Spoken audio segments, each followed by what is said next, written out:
Makalipas ang 2 araw, at ito na ang araw ng pagbubukas ng Hall of Divine Power. At makikita naman natin ang ating bida. Nakakadating lamang. Ang West Academy ay talagang pinangungunahan ng Yin and Weak Yin Yang. At nakita naman ni Chen sila Huang Yanchen at Duanmu Xingling at iba pang martial artist. Sinalubong naman siya ni Duanmu Xingling at sinabihan siya nito. Nakalahating araw niya itong hinihintay, bakit ngayon lang siya dumating? Nakita naman siya ni Huang Yanchen at sinabi na lang nito na babaero si Chen. Nagsaad din si Luo Shuihan, na napansin niya ang antas ng cultivation ng ating bida ay bahagyang tumaas muli kumpara sa mga nakaraang araw. Sa kabilang banda, nagsaad din naman ang 2 martial artist, na ang batang ito ay numero 1 freshman na si Chen ngayong taon. Hindi lang siya unang nag-zoom bilang freshman, gumawa pa siya ng pangalan at pinatay pa niya si Jilin Feng. Ngunit nakaramdam naman ng malalamig na mga titig si Chen at ito'y hindi komportable sa sandaling ito. Agad naman lumapit si Duanmu Xingling at napansin din nito, na tumaas na naman ang aura nito, na proseso na ba niya ang holy liquid na binigay niya sa kanya kahapon. Ngumiti naman si Chen at ito'y sumagot ng oo. Nabigla naman si Duanmu Xingling, at sinabihan na lang niya na, anong klaseng halimaw siya, na nagawa niyang ma-refine ang isang drop ng half-holy liquid sa loob lang ng 1 araw. Sa sandaling ito ay nagulantang naman ang 2 sa kanilang narinig. Dahil 1 araw lang na-refine ng ating bida ang 1 drop ng holy liquid. Sa kabilang banda, ganun din ang naging reaksyon ng 2. At sinabi pa ni Huang Yanchen, na siya ba talaga ay isang prinsipe mula sa isang maliit na bansa sa hangganan. Wika din ni Luo Shuihan na ang kakaibang talento na ito, ay isa siyang halimaw. Hindi naman alam at napahawak na lang sa bibig si Duanmu Xingling. Dahil hindi nito alam kung paano niya na-refine ang banal na likido sa loob lamang ng 1 araw. Nagsalita naman si Chen na ito ang kanyang sekreto kaya wag na siyang magtanong pa. Ngunit nadismaya naman si Duanmu Xingling na napakakuripot nito para hindi sabihin sa kanya kahit ibulong lang nito sa adorable niyang senior sister. Subalit wika pa ng 2, at sinabihan nila si Chen na 1 buwan siya dito, kaya walang paraan na makukuha niya ang holy liquid reward sa academy. Maliban sa regalo mula sa akademya, ang tanging makakakuha ng banal na likido ay sa pamamagitan ng black market. Ang isang junior sa akademya ay may kakilala sa black market, at dagdag pa ng babae. O sa halip, ang 9th prince ba ay may anumang koneksyon o suporta sa loob ng akademya.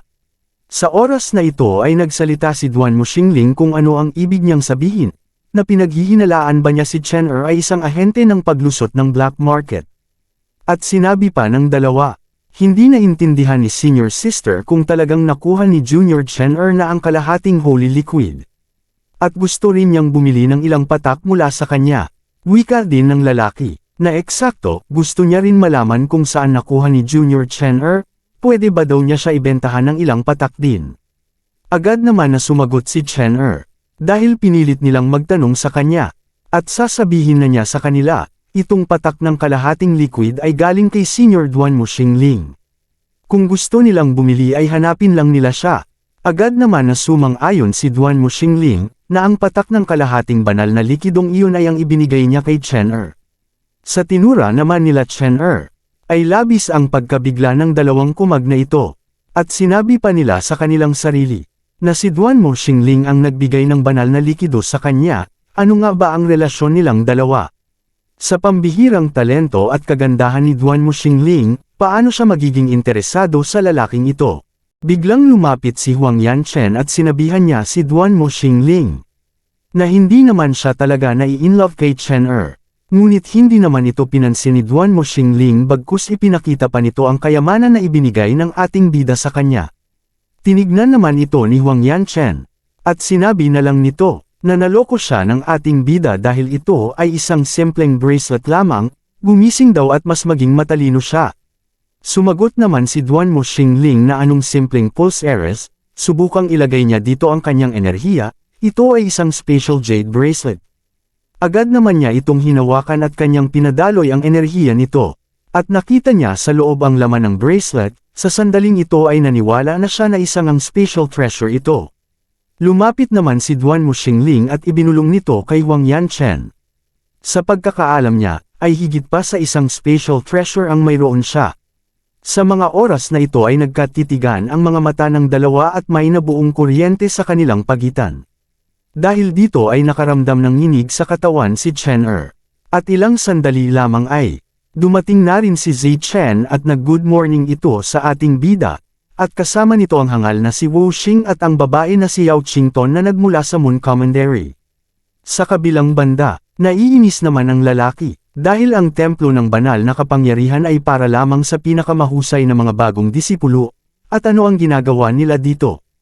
Napakunot noon naman si Huang Yanchen dahil nakita na naman niya si Zi Chen ay talagang nakakainis daw ito. Wika din ni Duan Muxingling at sinabihan niya si Huang Yanchen na naririnig ba niya kung gaano kagiliw ang maliit na engkanto na iyon na tumatawag sa ikasyam na prinsipe. Ngumiti naman si Chen-er at sinabi nito sa kanyang sarili na silang tatlo ay nakapasa sa unang hamon ng ikatlong antas ng Marshall Tower. Dapat ay exception para sa kanila na maging kwalipikado para makapasok sa templo ng banal na kapangyarihan. Ngunit sa kabilang banda, biglang bumukas ang pintuan at makikita natin ang paglabas ng dalawang tao. Ang pangalan ng babae ay si Qinghua ang Vice Dean, at ang lalaki naman ay si Yu Jingchan isang Formation Master Inner Palace. At nagpakilala silang dalawa sa mga martial artist na nag-aantay sa kanila. Si Qinghua bilang Vice Dean ng Western Academy, at ang taong ito sa tabi niya ay si Elder Yu Jingchan, isang Chief Formation Master na may gintong robe mula sa panloob na palasyo. Agad naman nagbigay galang sila Chen-er at iba pang martial artist. Wika naman ni Elder Qinghua, ang espiritual na kapangyarihan ni Elder Yu ay umabot sa ika-39 na ranggo, na ginagawa siyang pinakamakapangyarihang tao sa panloob na palasyo. Wika din ni Elder Yu Jingchan. Ang pagsasanay sa templo ng banal na kapangyarihan ay upang payagan silang mapabuti ang kanilang espiritual na kapangyarihan, kung gusto nila maging isang nangungunang henyo, dapat nilang linangin ang kanilang espiritual na kapangyarihan. At tinanong ni Elder Yu Jingchan sa kanila kung may nakakaalam ba kung paano makakatulong ang espiritualidad ngayon. Sa sandaling ito ay nabalutan ng katahimikan sa lahat ng martial artist. At ilang sandali lamang ay humakbang ang ating bida. At binasag nito ang katahimikan at agad niyang sinagot ang katanungan ng Elder. Agad naman ipinaliwanag ni Chen-er na mas malakas ang espiritual na kapangyarihan ng isang tao. Mas maaga nilang mauunawaan ang mas mataas na larangan ng swordsmanship kumpara sa martial artist ng parehong realm. Labis naman nabigla si Elder Yu Jingchan na nangangahulugan na tama ang sinabi ni Chen-er. At tinanong nito kung ano ang pangalan ng ating bida. Agad naman na nagpakilala si Chen-er na may galang kay Elder Yu Jingchan.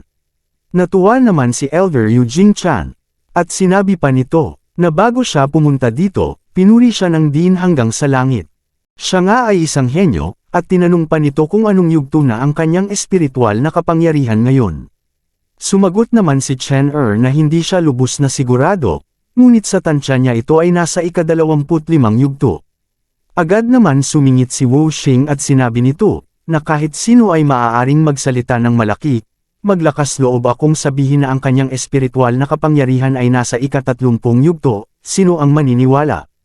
Ngunit saad naman ni Chen-er na kung hindi siya maniniwala, ayos lang, ayaw pa naman niyang expose ang kanyang sarili.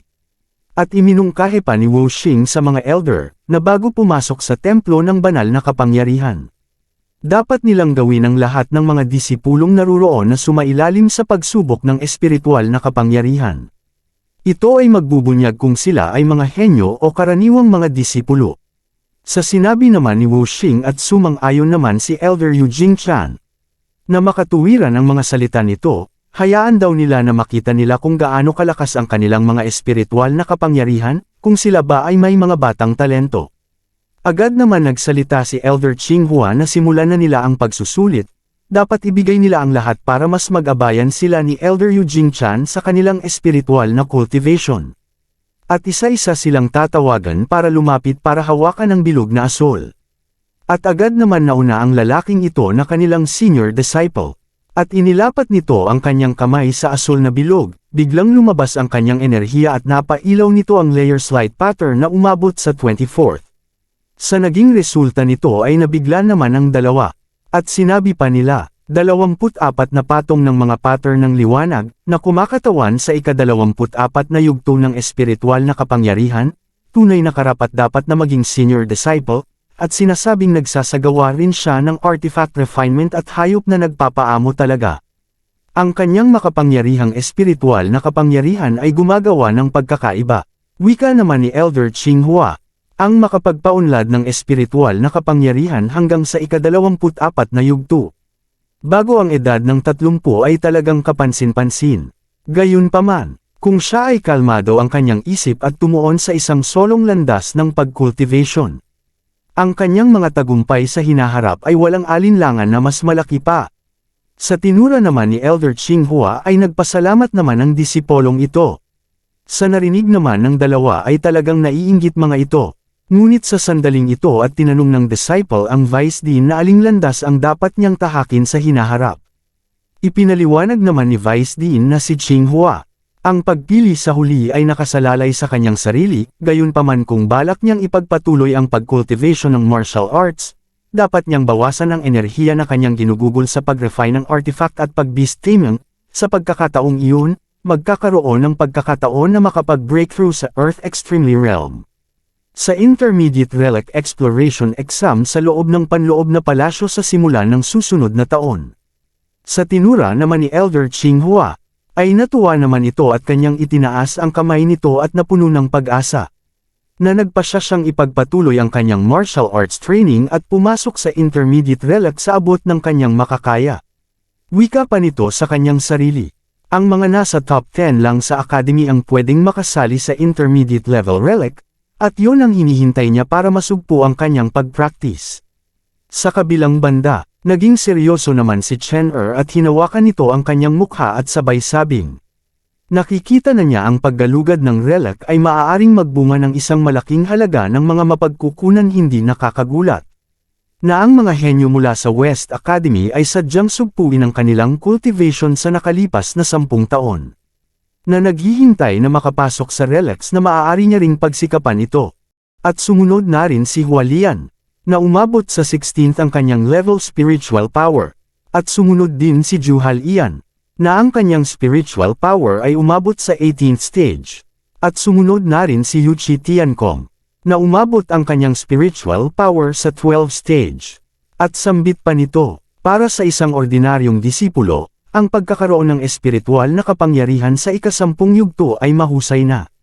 Sinimulan niya lamang linangin ang kanyang espiritual na kapangyarihan noong pumasok siya sa akademya 2 taon na ang nakararaan. Ang maabot ang antas na ito ngayon ay sadyang henyo, at si Zuling naman ay umabot din sa 12th stage ang kanyang spiritual power. At sumunod na tinawag ay si Zichen, at magmadaling pumunta ito. Ngunit nagsaad naman ang dalawang kumag, at sinabihan nila si Zichen, na hindi siya nagmula sa isang marangal na pamilya, kaya hindi na nila inaasahan pa ang tungkol sa kanya. Sa mga bagong disipulong ito, malamang na si Prince Wuxing ay may mas mataas na espiritual na kapangyarihan. Sa paglapit naman ni Zichen at agad niyang hinawakan ang asul na bilog. At ilang sandali lamang ay ipinahayag ni Elder Qinghua, na umabot sa 16th level ang kanyang spiritual power. Sa nasaksihan naman ng dalawang kumag na ito, ay isang malaking sampal sa kanila ang katotohanan na mas mababa pa ang kanilang spiritual power kaysa sa kanilang minaliit. At sumunod naman na tinawag ay si Huang Yanchen, at ilang segundo lang ay ipinahayag ni Elder Qinghua, na ang spiritual power nito ay umabot sa 21st level. Saad naman ni Huang Yanchen, na hindi masama, hindi niya inaasahan na ang kanyang espiritual na kapangyarihan ay tumaas ng isang antas kamakailan. At sunod naman na tinawag ay si Wuxing ang prince ng Sifang region. At agad naman niyang inalapat ang kamay nito, at sinabi ni Elder Qinghua, na hindi masama, ang kanyang espiritual power ay umabot sa 17 antas, ang mga bagong disipulo mula sa kanlurang akademya. Sa taong ito ay tunay na nakatago na mga dragon at nakayukong tigre. Nagpasalamat naman si Wuxing kay Elder Qinghua sa pagpuri nito. Ngunit saad pa nito sa kanyang sarili. Ito'y napamura dahil hindi inaasahan na makagawa ng isang nakamamanghang pagganap sa pagsubok sa espiritual power. Ngunit hindi niya inaasahan na lubos siyang malalampasan ni Huang Yanchen. At sumunod na tinawag si Duan Muxingling. At ilang sandali lang ay ipinahayag ni Elder Qinghua na umabot ang kanyang spiritual power sa 20th level. Nadismaya naman si Duan Muxingling sa kanyang resulta, at sinabihan niya si Huang Yanchen na isang level pa para maabutan niya ito. Ngunit sumagot naman si Huang Yanchen na isinasaalang-alang kung gaano siya mapaglaro. Nahuhulog sa likod niya ngunit isang antas pa lang ay nakakabilib na. At sunod na tinawag si Luo Shuihan. Oras na daw niya para subukan ang kanyang espiritual na kapangyarihan. Wika naman ni Chen na nabalitaan niya na pumunta si Miss Luo sa West Academy para lampasan ang mga ninuno niya. Luo Shu, ano ba talaga ang kakayahan nito? Agad naman na naglakad at lumapit si Luo Shuihan. At dahan-dahan nitong inilapit ang kanyang kamay at hinawakan ang spiritual power. At ilang sandali lamang ay, hindi naman makapaniwala ang dalawang elder sa naging resulta nito. At sinabi pa nila, sa 17 taong gulang pa lamang, ang kanyang espiritual na kapangyarihan ay umabot na sa ika-26 na antas, siya ay tunay na nabubuhay hanggang sa pagiging isang descendants ni Luo Shu. Ang mga kabataang alagad sa panahon ngayon ay tunay na lumalakas sa bawat henerasyon, at lahat daw sila ay tumatanda na. Sa kabilang banda, hindi naman inaasahan ng dalawa, at saad pa nila na akala nila ay sapat na ang kanilang mga pinaghirapan. Ngunit sa ekspresyon naman ng dalawa ay talagang gulat na gulat sila. At anong klaseng halimaw daw itong tatlong babaeng demons na ito, at nakakainis. Ang malampasan ng mga bagong disciple ay talagang nakakahiya. Sa kabilang banda, nagsaad naman si Wu Xing. Sa tingin daw nito ay may taong nagsabi na nasa 25th level na siya ng spiritual power, kaya si Chen na lang daw ang natira bakit hindi niya subukan. At sinabi pa ng dalawang kumag, paano sila maniniwala sa kanyang mga hambog na salita? Sa tingin ba niya siya ay isang talented bilang si Sister Luo? Ngunit napahawak naman sa ulo si Wu Xing at hindi niya alam ang tungkol doon. Ngunit hindi ba ang ika-9 na prinsipe ay isang henyo? Sa pinagsasabi naman ng tatlo ay walang pakialam si Chen at hindi niya ito pinansin bagkus dinaanan niya lang mga ito.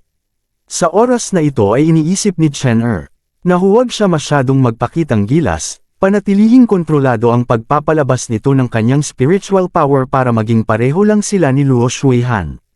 At ilang segundo lang ay kanyang hinawakan na ito, at lumabas dito ang malakas na enerhiya sa kanyang paghawak. Sa naging resulta naman ng ating bida ay hindi nila inaasahan ito. At saad pa ng dalawang elder, ay sa kanyang espiritual na kapangyarihan sa ika-25 antas, sina Luo Shuihan at Chen ang mga ito ay may kakayahang magranggo sa nangungunang 5 sa kasaysayan ng akademya. Sila ay kahanga-hanga halos nalampasan na niya si Luo Shuihan. Subalit hindi naman makapaniwala si Wu Xing na mayroon siyang espiritual na kapangyarihan na 25 antas, maaaring nagkaroon ng problema ang pagsubok sa testing stone. Ngunit tinanong naman ni Huang Yanchen, na sino ang pinakamataas na henyo sa espiritual na kapangyarihan sa kasaysayan ng akademya. Wika din ni Duan Muxingling na paanong si Chen ay kasing antas niya si Luo Shuihan at ito'y nakakainis. Ipinaliwanag naman ni Elder Yu Jingchan na ang pinakamataas na ranggo na disipulo ay umabot sa 28 antas ng espiritual na kapangyarihan sa edad na 16, ngunit siya ay isang dalubhasa sa pagdadalisay ng artifact, na dalubhasa sa espiritual na kapangyarihan. At ang pangalawa naman ay si Lu Shu, umabot sa ika-27 antas sa edad na 16, ay nananatiling walang kapantay sa martial cultivation hanggang ngayon.